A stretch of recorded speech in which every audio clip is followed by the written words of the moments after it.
I know it's been a very long time since I did an update on my frontotemporal dementia. Luna's still with me. Um, so it's still progressing, and this is what it's like. So Luna, my dog, and I are sitting in the house quietly while my family, where'd you go? Can't really see him. There you are, way in the back.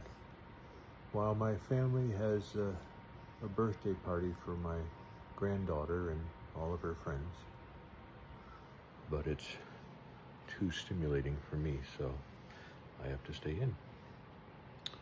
I even took extra meds, hoping that I'd be able to join them, but I cannot.